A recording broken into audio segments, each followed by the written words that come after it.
Remember the devastating flooding in Texas. You were a little closer to that story than a lot of folks. So this Camp Mystic, the campers and the counselors, this is their families of people who died in that tragic flood. Now come the lawsuits, which we knew were coming. This is not a surprise to anybody. I mean, right? I mean, we knew. I know people affected by this story. People are going to grieve differently. Some people never want to talk about it. They never want to think about it. Some people want to grieve very openly. Some people are very angry, right? So I believe right now you've got at least 4 or 5 lawsuits that are out there. And yes, from a legal standpoint, your question is, who are the targets of these lawsuits? Well, you've got the camp, you've got the holding companies, you've got the real estate, you've got some of the individuals. Maybe there's some insurance money that's behind this. That's probably part of this. But yeah, the question is what are the assets when you're filing a lawsuit? You're essentially drilling for oil. You're looking for the deposit, right? You're looking for the load, and where is that? And here it could be insurance, it could be the land in question, but yeah, I think your mindset, if you're one of the families bringing this lawsuits, is let's make sure this doesn't happen again. In Camp Mystic, probably, they probably might not be completely blameless here. Some of these cabins were in clear flood areas. Some of the policies, if what I'm reading is correct, didn't make a lot of sense. They had to get authorization to evacuate.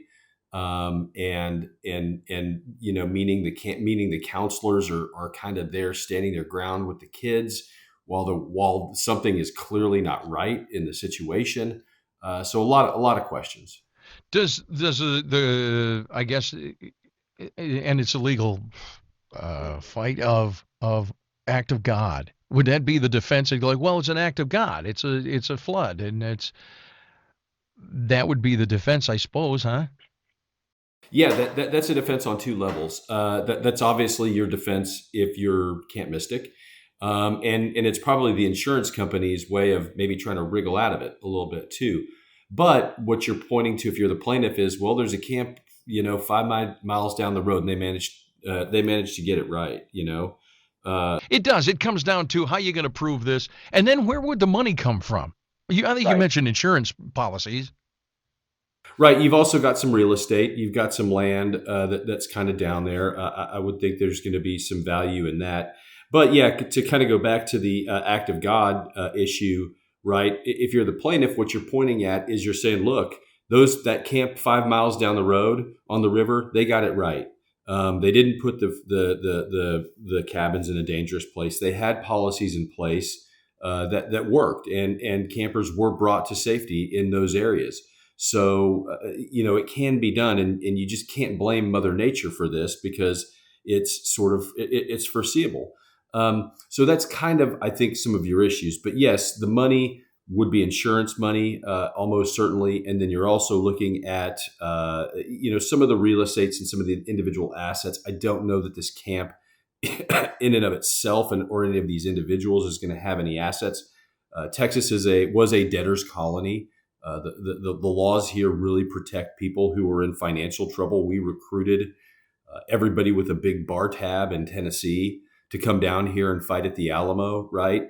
And that's what we gave them, right? We said, we'll forgive all your debts. And the laws haven't really changed. So individuals in Texas make really bad targets for lawsuits.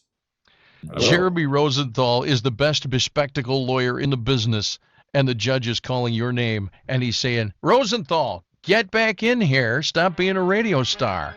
Okay, fine. Have a great day. See you later, Jerry.